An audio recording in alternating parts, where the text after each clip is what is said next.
नमस्कार, मैं हूं विकास कुमार और आप देख रहे हैं वीके ईडीयू पॉइंट। आज हम पढ़ेंगे कक्षा 10वीं की किताब सामाजिक विज्ञान की पुस्तक लोकतांत्रिक राजनीति भाग 2, जिसका पहला चैप्टर है सत्ता की साझेदारी। इस चैप्टर को हम 2 पार्ट में लाएंगे। ये चैप्टर का पहला पार्ट होगा, कौन कौन से टॉपिक को क्लियर किया जाएगा। इस चैप्टर में जो आपके टॉपिक हैं, सत्ता में साझेदारी, बेल्जियम की कहानी, बेल्जियम समस्या क्या थी, बेल्जियम ने समस्या को कैसे सुलझाया।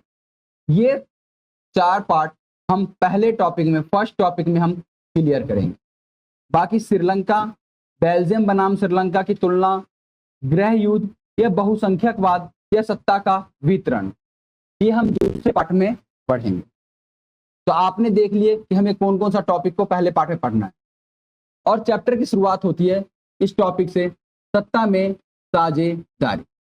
सत्ता में साझेदारी का अर्थ क्या है? तो सत्ता में साझेदारी का अर्थ क्या समझने से पहले देखिए क्या लिखा हुआ है डेफिनेशन। देश की सरकार या किसी संगठन का विभाजन, या देश का सरकार हो या किसी संगठन हो, कोई भी संगठन हो, उसमें सभी जाति, वर्ग और लिंग के लोगों का भागीदारी। मतलब देश की कोई सी भी सरकार हो, उसमें सभी जाति के लोगों का, वर्ग के लोगों का, लिंग या धर्म, सभी धर्म के लोगों का भागीदारी होना। या कोई संगठन भी हो तो उसमें सभी जाति, वर्ग और लिंग के लोगों का पार्टिसिपेट करना, यह है सत्ता की साझेदारी। मतलब जो शक्तियों का बंटवारा होगा सभी लोगों के अंदर बराबर बराबर होना चाहिए, यही है सत्ता की साझेदारी। जो आप इस डेफिनेशन को पढ़ सकते हैं पूरा। विभिन्न वर्ग, मतलब विभिन्न वर्ग क्या हुआ? जाति, धर्म, यही सारी चीजें विभिन्न वर्ग। समूह और संस्थाओं के बीच में सत्ता का बंटवारा, ताकि लोकतंत्र में सभी लोगों की भागीदारी मिले। तो लोकतंत्र को अगर अच्छे से चलाना है तो उस देश के सभी लोग और सभी जाति या धर्म के लोगों का में शक्ति का बंटवारा सही से होना चाहिए, यही है सत्ता की साझेदारी। अब सत्ता की साझेदारी क्यों जरूरी है ये देखना है। देखिए, सत्ता की साझेदारी को देखने के लिए हमारे देश में अलग अलग धर्म और जाति और भाषा के लोग और संस्कृति के लोग रहते हैं। अगर इन सभी को शक्ति में विभाजन नहीं दिया गया, अगर इन्हें बराबरी का अधिकार नहीं दिया जाएगा, बराबरी का अधिकार नहीं दिया जाएगा, तो ये लोग नाराज होकर अलग देश की मांग कर सकते हैं। ठीक है, इसलिए सत्ता की साझेदारी बहुत ज्यादा जरूरी है। सभी लोगों को समान अधिकार देना जरूरी है, सबको बराबर शक्ति देना बहुत ज्यादा आवश्यक है। हमारे आसपास बहुत सारे देश है जिसका एग्जाम्पल मिलेगा, उन्होंने सत्ता की साझेदारी अच्छे से नहीं किया, तो आज वो देश अच्छे से सरवाइव नहीं कर पा रहे, अच्छे से चल नहीं पा रहा। जिसका एग्जाम्पल आपको अपना देश पड़ोस में मिलेगा, पाकिस्तान। इन्होंने शक्तियों का बंटवारा अच्छे से नहीं किया, जिसके कारण ये 2 भागों में बट गए, एक पाकिस्तान और एक बांग्लादेश। और इसका एक और टुकड़ा होने के कगार पे है जिसका नाम पड़ेगा बलूचिस्तान। ये क्या हुआ? इन्होंने शक्तियों का अच्छे से बंटवारा नहीं किया, इन्होंने एक ही समुदाय को ज्यादा शक्ति दे दिया, जिसके कारण जो कमजोर समुदाय थे या आबादी में कम थे उन पर अत्याचार हुआ, और उसके बाद उन्होंने अलग देश की मांग करना शुरू कर दिया। इसीलिए सत्ता की साझेदारी बहुत ज्यादा आवश्यक है। देखिए, अगले लाइन में यही बात को क्लियर कर रहा है। अगर सत्ता सिर्फ बहुसंख्यकों के हाथ में होगा, बहुसंख्यक किसे कहते हैं? जो किसी देश में बड़ी आबादी में हो, जो ज्यादा रहते हैं, जो किसी देश में क्या हो गया, बहुत ज्यादा बड़ी आबादी में। जैसे भारत में बड़ी आबादी में कौन लोग रहते हैं? हिंदू लोग। पाकिस्तान में जाएंगे तो बड़ी आबादी में कौन लगते हैं? मुस्लिम समुदाय। ठीक है, तो ये बहुसंख्यक जो लोग होते हैं ये अल्पसंख्यकों के साथ अन्याय करने लग जाते हैं। सभी वर्गों का प्रतिनिधित्व देने के लिए सत्ता की साझेदारी किस लिए जरूरी है? सभी लोगों का प्रतिनिधित्व, कि सभी समुदाय का एक अपना मुखिया हो, जैसे नेता लोग, सभी समुदाय का लोग अपना नेता लोग हो, ये अपनी बात लोगों तक रख सके। किसी समुदाय का नेता क्या करता है? संसद में जाकर और उनकी बातों को रखता है। लोकतंत्र को सफल बनाने के लिए भी सत्ता की साझेदारी बहुत ज्यादा आवश्यक। देखिए, जिन देशों के इस चैप्टर में हमें पढ़ना है उसमें से एक देश है बेल्जियम और एक है श्रीलंका। क्या है? बेल्जियम और श्रीलंका।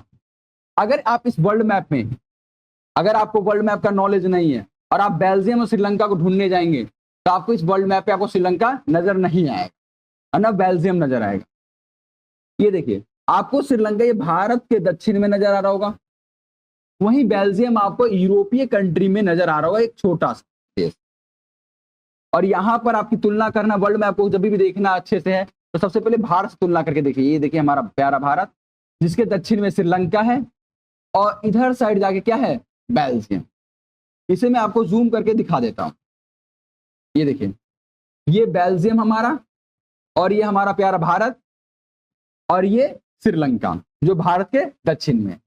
तो हमें इन्हीं देशों के बारे में पढ़ना है, श्रीलंका और बेल्जियम के बारे में।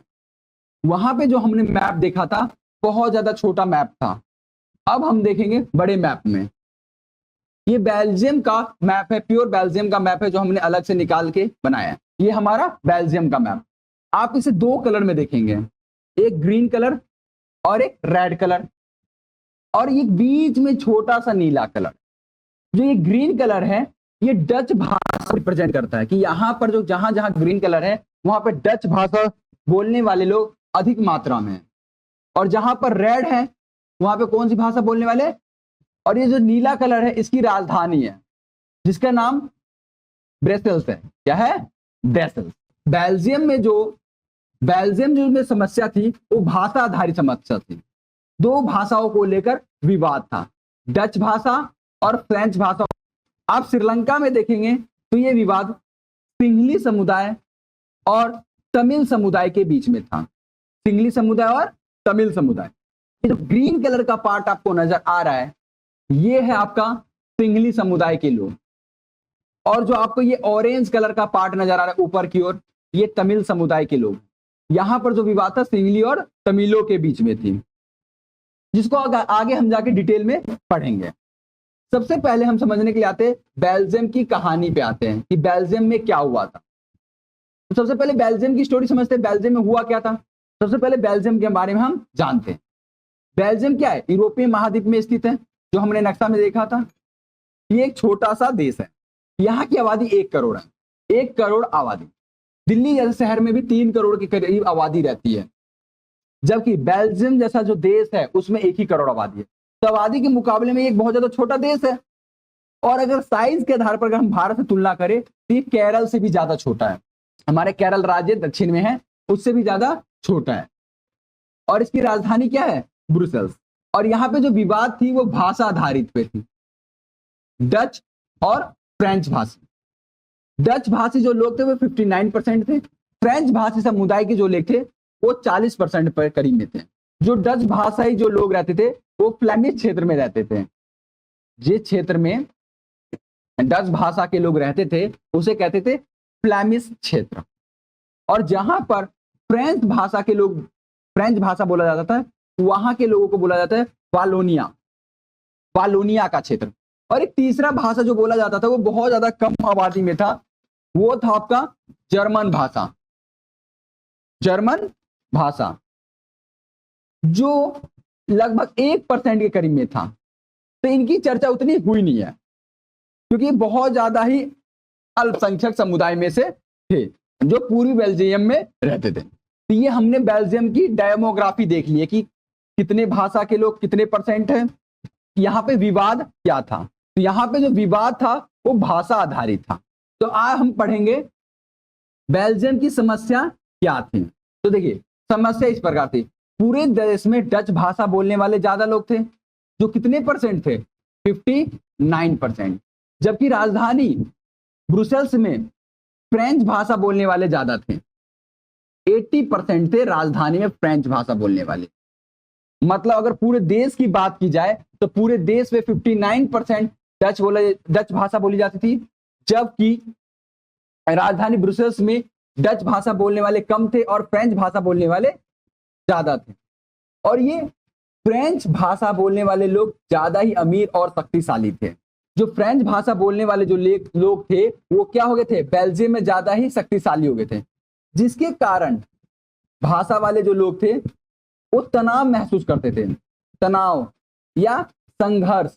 तनाव और संघर्ष का मतलब क्या हुआ कि उन्हें लगता था कि उन्हें डराया जा रहा है, उन्हें कमजोर दिखाया जा रहा है, उन्हें उतना मौका नहीं दिया जा रहा है। उन्हें पीछे छोड़ दिया गया है। उनके अंदर डर का माहौल था, उन्हें लगता था कि डच भाषा बोलने वाले हम ज्यादा होके भी हमारे साथ भेदभाव किया जा रहा है। डच भाषा लोगों को क्या लग रहा था, उन्हें तनाव महसूस हो रहा था, उन्हें डर का एहसास लग रहा था, संघर्ष लग रहा था। उनको लग रहा था कि जो फ्रेंच भाषा बोलने वाले हमें उतना मौका नहीं देंगे, हम क्या दब के रह जाएंगे। उनके साथ क्या हो रहा था, भेदभाव महसूस कर रहे थे। फ्रेंच बोलने वाले जो ज्यादा लोग हैं ये हमें दबा देंगे, ये उनके अंदर डर बैठा था। ऐसा अक्सर होता ही है, अगर कोई एक समुदाय ज्यादा शक्तिशाली होता है तो दूसरे को हमेशा डर सा लगा रहता है, कहीं ये लोग हमें डरा धमका ना दे, हमें भगा ना दे, ठीक है। ये सारी चीजें यहाँ पर हो रहा था, तो उनको डच लोगों को भेदभाव जैसा महसूस हो रहा था। ये बात तो बेल्जियम की सरकार ने ऐसा क्या किया जिसके कारण बेल्जियम शांतिपूर्व तरीके से चला। ये देखिए मैप में हमने देखे थे, ये हमारे डच भाषा बोलने वाले लोग हैं और यहाँ पर जो है फ्रेंच भाषा बोलने वाले लोग। बेल्जियम ने समस्या को कैसे सुलझाया, बेल्जियम ने समस्या को सुलझाया इस तरीके से 1970 से 1970 से 1993 के बीच में बेल्जियम ने अपने संविधान में 4 संशोधन किए। संशोधन का मतलब क्या हुआ, चेंज। उन्होंने अपने संशोधन में 4 बार चेंजिंग किए, इसलिए जिससे डच भाषा के लोग और फ्रांस भाषा, जो फ्रांसीसी भाषा बोलते थे, उन लोगों जो मिलजुल कर रह सके, इसलिए उन्होंने 4 बार अपने संशोधन में संविधान में संशोधन किया। संशोधन का मतलब होता है चेंज करना संविधान में। अब आता है सांप्रदायिक संतुलन बनाए रखने के लिए संविधान में विशेष नियम बनाए कि सांप्रदायिक संतुलन का मतलब है कि दोनों समुदाय मिलजुल कर रहे। सांप्रदायिक संतुलन का मतलब है कि दोनों समुदाय मिलजुल कर रहे, दोनों समुदाय को बराबरी का प्रतिनिधित्व दिया। प्रतिनिधित्व का मतलब क्या हुआ कि अगर सरकार में अगर नेता लोग चुने जाएंगे तो अगर वहां पे 400 सीटें होंगी, मान लेते हैं, एज्यूम करते हैं सीट, तो 200 पर डच भाषा के लोग रहेंगे और 200 पर फ्रांसीसी भाषा के लोग रहेंगे।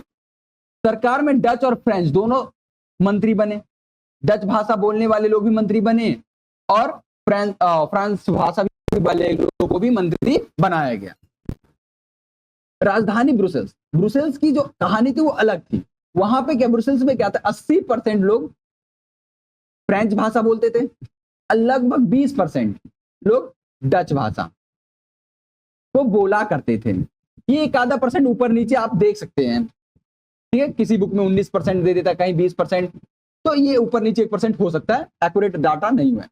राजधानी ब्रुसेल्स में क्या थी, फ्रेंच भाषा बोलने वाले 80% थे और डच भाषा बोलने वाले 20%, मगर तभी भी उनको बराबरी का अधिकार दिया, बराबर अधिकार दिया, मतलब 50-50% का अधिकार दिया, जिससे डच भाषा के लोगों को ऐसा ना लगे कि उनके साथ भेदभाव किया जा रहा है, जिसके कारण बेल्जियम जैसे देश जो है अच्छे से सर्वाइव कर गए।